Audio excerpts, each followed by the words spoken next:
So you've received your Plan Prep Pray planner, or you're thinking about purchasing it for yourself and you want to know, what do I need to know about this planner? How can I make the most of this specific system for me and my homeschool? Well, today I'm going to share with you guys all the tips that you need to know, all the little things that you may have missed in the creation of this planner so that you can have the best planning experience possible for this year. So let's get started. The first thing that you should know is it's really important that you check out the welcome page. Not only is there a sweet letter from Wendy, the creator of the Plan Prep Pray planner, but there's also a very important QR code here that you can scan that will give you additional resources. Now, if you are part of the pre-order team, then you have gotten your planners, and you'll note that when you scan that code, it'll say that that page will be available as of May 1st. So you'll have to wait just a little bit, but there's going to be so many amazing resources on there, like videos on how you can utilize the planner. There's going to be additional resources, and you're not going to want to miss that important key detail. The next thing you're going to want to note about the planner is that there are actually some beginning planning pages that you can start filling out now. So even if you're not ready to use this for the next school year, I would encourage you to work through these pages, follow the detailed instructions inside to help you develop your homeschool why, to help give you your big picture goals. You can easily go through and make sure you're setting routines for your home, because the heart behind this planner was not only to have you set up for your homeschool success, but for your home success. You'll have a place that you can work out what needs to be included in this routine, and then a place to copy that for your plan for this next year. You'll also have the ability to make your own daily, weekly, monthly, and seasonal cleaning tasks with additional questions to ask yourself of what should be included on each of those lists. This way, it gives you a really solid system that you can work with throughout the year to keep your home in a good place. You'll have a great formula set up. It literally walks you through every single step. You're gonna set your homeschool weeks that you're going to be doing your homeschooling, and it has a great place for you to put your color-coded keys. So if you wanna say that anything that's highlighted pink is going to be your days off of school, maybe yellow is gonna be field trips, green is gonna be co-ops, you can color code that for those who enjoy doing that. Then you're going to pick out your subjects, your curriculum, how many lessons they have, and per quarter. With this, you're then going to go into your quarter planning pages, which are going to have you break down where you should be in each of your curriculums per quarter. So at the end of quarter one, let's say we have a math curriculum that has 100 lessons, just for the sake of this video. So you would want to be at the end of lesson 25 by the end of quarter one in order to stay on track. This is a new way of planning for me, but is something that Wendy, the creator of this, has introduced me to, and it has totally changed my perspective. I would frequently just kind of make random goals here or there, and then find myself at the end of the year feeling like we were super behind. This gave me natural checkpoints, and even if you don't naturally hit these points, you have an idea of where you are for that semester. Here you have your year at a glance, where you can easily write in important dates. So do you have a family vacation coming up? Is there a birthday you need to be aware of? Maybe you have a homeschool convention that is coming up. You can write all of those in here, and this is for the 2025-2026 year. This reference sheet is probably one of my favorites.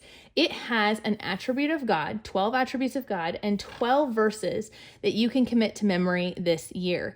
Each follow a different theme as far as the verses go, like peace, gratitude, trust, perseverance, patience, rest, wisdom, strength, grace, renewal, love, and new beginnings. And then each attribute of God has a description of what does that mean, and a verse that you can look up or memorize to go along with it. As you get into the actual planning pages, you'll notice that each month has the tabs, and it has one of those verses that was on that sheet that I just showed you. So you can actually keep it at the forefront of your mind all month long. When it comes to your monthly planning pages, she's done a great job of having lots of writing space for you.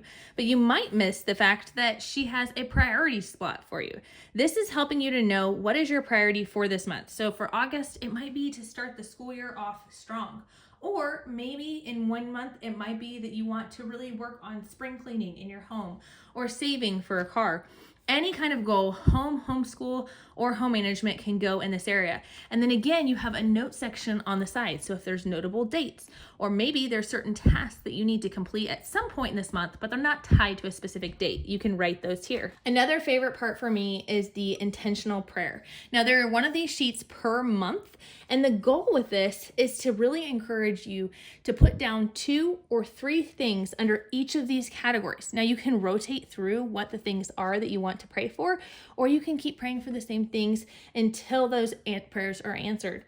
But you're going to write down 2 to 3 people who are in your life that are lost, that are unbelievers. Maybe 2 to 3 relationships. This could be for your relationship as a for your spouse. It could be for you as a parent. It could be for others. It could be for maybe a relationship in your life that is strained or struggling. You're going to pray for things that are going on in the world. Praying for the church. That could be your local church or the church at large. You can be praying for your community, for your homeschool. And then here you can actually journal the different prayer updates that have come along. So that is really, really beneficial. In our goals here, she's intentionally left these boxes blank so that you can set up this goal to work however works best for you and your family. The way that I plan to utilize this is there are 6 boxes and I have 6 kids. So at the top of each of these boxes, I will write their names, and then I will write where my child should be in each of their subjects by the end of the month. I'll use these boxes on the side to track things like what read alouds do we hope to get to this month? Are there field trips we're getting to this month? And then for down here, I'll cover our group subjects, things that we do all together and where we want to be by the end of the month. For each week, you'll notice that the layout is similar. So it's going to start with, again, what prayer focuses from that monthly prayer sheet are we going to focus on this week? Here, we're going to brain dump everything in our minds that we have going around, things that we need to do this week. Again, especially those things that are not tied to a specific appointment or time. So we're going to brain dump that we need to go to the post office at some point this week. We need to make an Amazon return. We need to make sure that we do our lesson planning for the next month. After you brain dump your thoughts or priorities for the week, you're going to organize them. So for instance, I mentioned several different errands. So we might have all of our errands in one spot, or we might organize it like tasks that need to be done for our home, for our homeschool, and for work, whatever that might be. It gives you those options. The 3 top boxes are shaded in to show that those 3 things get top priority. The idea is to brain dump everything so that you can pick those 3 most important things. If nothing else gets done for those categories that you set up, these are the things you want to get done this week. And then finally, you have a box where you can do your meal planning. Then on the weekly page, we have each individual day, and it's dated, which I love. With this, you can then transfer some of these things over if you want, and use this like your daily to-do list. So you can have things like on Tuesday, I want to run to the post office. I'm going to transfer that over. I'm going to transfer over running to the post office. I might put in appointments that I have for that time. You can decide how you want to utilize it, but the boxes are intentionally smaller. There was a lot of talk when Wendy created this planner about maybe making them a lot bigger, but ultimately the idea is to teach us as moms that we only have a very limited amount of time in the day. And our kids and our homeschooling and our homes take a lot of that time. So as far as additional to-do list items outside of our normal routines, we're really not going to be able to get to that much in a day practically. So here it's designed to just put those things that need to get done for that day in addition to your normal routines. Each week also has this daily lesson planning page. This is great because it has that Bible verse again that you're going to be memorizing. It has that verse at the top of the page, and it has opportunities for you to either plan out by subject or child, or to just do reverse record keeping, which is where you write what you've already done, instead of having to sit there and write down a plan and then constantly change it. I enjoy making notes on the side of things that come up throughout the week that I need to deal with on the weekend. Maybe it's, hey, Johnny needs a new calculator, or, oh, Susie's really struggling with the B and D reversal, so maybe I need to find an activity on that. I'll make these notes throughout the week, and then I can do something about it on the weekend. It goes into the next week, and it continues throughout until the month ends, and then at the month end, it ends with a reflection sheet. And this reflection sheet, I would really encourage you to make time for. You're supposed to ask yourself, what did I do well? What did our family do well? What do I need to improve on? What am I grateful for? What are my goals? and what are my priorities for the next month. This will really help set you up for success. Now, remember how I said you can't do that many other things other than your daily routine? Well, here is where you're going to put that daily routine. You've got this really awesome PVC bookmark that you can snap into your planner at any point to help keep track of where you are and pull out at any time. It comes with a wet erase marker, so this is not going to wipe off unless you apply water to this. You can break this up by categories. So maybe you have your routines for cleaning, like the thing you're going to focus on cleaning for that day, or maybe you're going to focus on homeschool or morning, afternoon, evening routine, things like that. And then you can have a place where you can add specific things. So maybe every Monday is your errand day. So you're gonna write errands here. And every Tuesday is the day that you focus on washing the bedding. So you can put that here, so on and so forth, or Fridays or co-op days or whatever it might be. But you can change this out as often or as little as you want. The idea is to have those routines written out so that you can follow those along easily and then wipe them off and start again whenever you want to without having to rewrite the exact same things every single day and leaving the checklist for actual things that need to be added to the day. Now, when it comes to the fun stickers, you can utilize them however you want. But what I found was neat about this is that each of these graphics are actually inside the planner at different points. So if you're like me and you love the idea of stickers, but always feel like you're gonna put it in the wrong place, you can easily cover the different icons that are within your planner with these fun stickers to give it a little pop of color. Now, this isn't to bind you to that by any stretch of the imagination, but if you like a little direction when it comes to that, this is available, and there's 2 amazing sheets of stickers of those.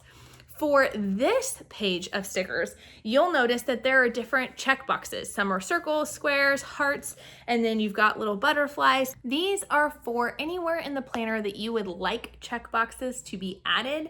So maybe you want to add check boxes to your prayer things so you can track which ones you prayed for, or maybe you want to add it to your daily pages. It's just a fun addition you can add if you desire. But what if you're like, Katie, I really like to have a lot of space to write out what I'm doing for the day and really get a really close perspective, like a zoomed in picture, because a lot of this planner is big picture that we're looking at. What if I want to get a really zoomed in picture of what is happening today specifically? Well, Wendy has an addition that you can get. You can either get a bundle that comes with the planner, the stickers, and this daily notepad page, or you can purchase this page separately, but this one is designed to be done in a day. The paper quality is fantastic. I absolutely love it. At the top, you write in the date and you can circle which day of the week it is, and then you write your top 3 priorities for the day. Again, the idea is to be incredibly realistic with what we're trying to accomplish.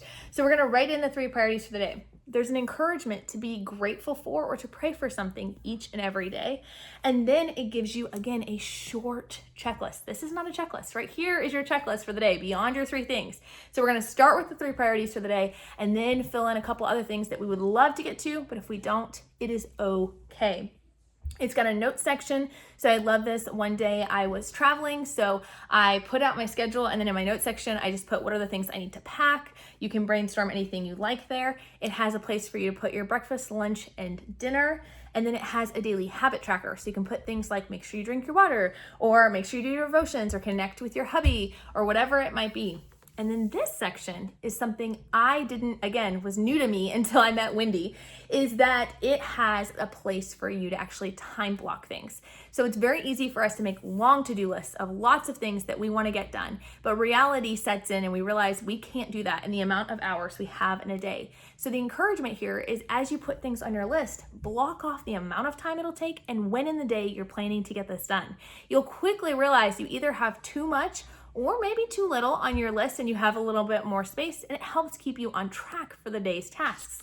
Then when you're done, you can rip it off. The back has a dotted blank side that you can use for notes, or if you want to keep them for scrap paper, you've got that option as well. Hopefully you know better how you can use your planner and things that maybe you would have missed, or little details you may have not seen the first time around. If you have not purchased your planner yet, you can go do so. I'll I'll leave a link down in my description. You guys are gonna wanna grab your own planner. They do start from July to June of the next year. I like this because it gives that opportunity for planning over the summer, or if you start a little bit earlier. And let me know down in the comments what your favorite part of this planner is.